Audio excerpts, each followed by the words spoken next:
হয়, যোৱাকালি ৰাতি আমি লাষ্ট এবাৰ আপডেট এটা দিয়া গৈছিলে আমাৰ মাননীয় বিধায়ক চন্দ্ৰমোহন পাটোৱাৰী তেখেত আহিছিলে। সেইখিনি সময়তে আমি তেখেতো তেওঁৰ মুখেদিয়ে কৈছিলে যে তেওঁ ইম্প্ৰুভ হৈছে বুলি। এতিয়া আজি ৰাতিপুৱা আমি যোনটো এছেছমেণ্ট কৰা গ'ল, ৰাতিপুৱা আমাৰ 7:30 বজাত এছেছমেণ্টৰ মতে আমাৰ তেখেত এতিয়া সুস্থ, stable, but not out of danger. ডেঞ্জাৰটো এতিয়াও আউট, মানে তেখেত আণ্ডাৰ ডেঞ্জাৰে আছে, কিন্তু পেচেণ্ট ইজ ষ্টেবল নাও। এতিয়া আমাৰ ব্লাড প্ৰেছাৰটো মেডিচিন নিদিয়াকৈ তেওঁৰ নিজে নিজে ভালকৈ বহুতখিনি উঠিছে, 110-170লৈ উঠি আহিছে। পেচাব হৈ আছে, পেচাব হোৱাটো এটা ভাল লক্ষণ, তাৰমানে তেওঁৰ অৰ্গেনবিলাক ভালকৈ কাম কৰি আছে আৰু পাৰফিউশ্যনটো হৈ আছে।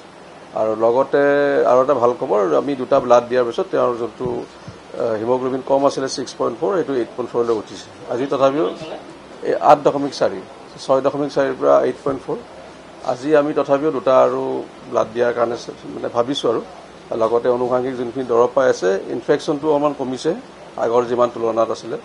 আজি আমাৰ ৰাতিপুৱাৰ এতিয়া আমি আপোনালোকৰ এইখিনি সময়তে তেখেতক একচুৱেলি নমাই আছোঁ। আমি নমাই পেলাই তেখেতক আমি MRI এটা কৰাই ল'ম, গোটেই স্পাইনেল কৰ্ডৰ, মানে চাৰ্ভাইকেল যোনখিনি নেক গলৰ এৰিয়াটো চাৰ্ভাইকেল বুলি কয়, আৰু তলৰখিনিত নিচেছ থাকে সেইখিনি ডৰচেল বুলি কয়। সেইখিনি গোটেই একদম তললৈকে স্কিনিং কৰি স্পাইনেল কৰ্ডটো চাই ল'ম, কাৰণ বহুতকেইটা ঘাপ তাতে পৰিছিলে। আৰু পেটৰ এটা আৰু ভালকৈ আল্ট্ৰাচাউণ্ড কৰি ল'ম। যদি তাতে একো নাথাকে তেতিয়াহ'লে আমি ক'ম যে তেওঁ সম্পূৰ্ণ বিপদমুক্ত হ'ব।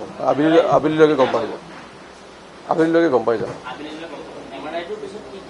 MRIৰ পিছত আৰু যদি কিবা অস্ত্ৰোপচাৰৰ কথা আহে তেতিয়া আপোনালোক কৈ দিম, বা আমাৰ যোনখিনি যাৱতীয় দিব লগা থাকিব। তেতিয়া নিউৰোচাৰ্জাৰীটো চাই আছে, নিউৰলজিক যদি লগা হয় আমি তেওঁলোককো ইয়াতে আমাৰ যোনটো এটা টিম বনোৱা গৈছে তেওঁলোককো লাগিলে সোমাই ল'ম। তাতে নাই, আমি দৰৱ কেইটা দি পেলাই ভাল পাইছে। নাই, তাতে আমি গোটেইবিলাক ৰিপিট কৰা যাব, চব ৰিপিট। তেওঁৰ লগত নিউৰোচাৰ্জাৰী, চাইকেট্ৰি, জেনেৰেল চাৰ্জাৰী আৰু আমাৰ মেডিচিন গোটেইখিনি আছে তাতে। আৰু নিউৰলজি লগা হ'লে আমি লৈ ল'ম। আৰু ক্ৰিটিকেল কেয়াৰটোৱে একচুৱেলি গোটেইখিনি চাই থাকে।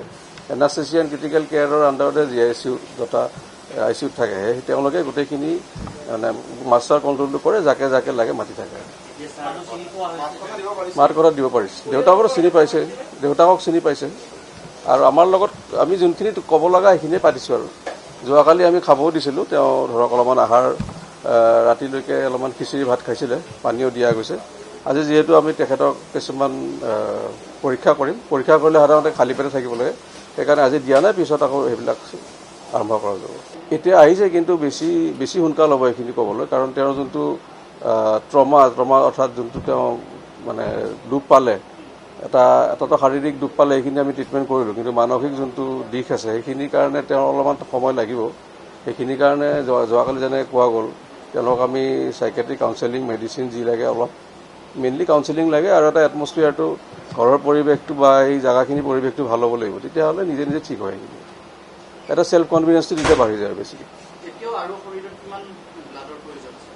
আমি আৰু দুটা প্লেন কৰিছোঁ। এতিয়া ধৰক 9.4, 10.4 মানলৈ উঠিলে আমি বাকীখিনি আৰু দৰৱত লৈ যাম। ইমান বেছিকৈ ব্লাড দি থাকিলেও দিগদাৰী হয়।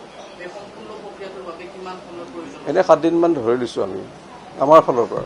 তেতিয়ালৈকে যদি ঠিকে থাকে আমি ঘৰত যাব দিব পাৰোঁ। এতিয়া বৰ্তমান ICUতে থাকক।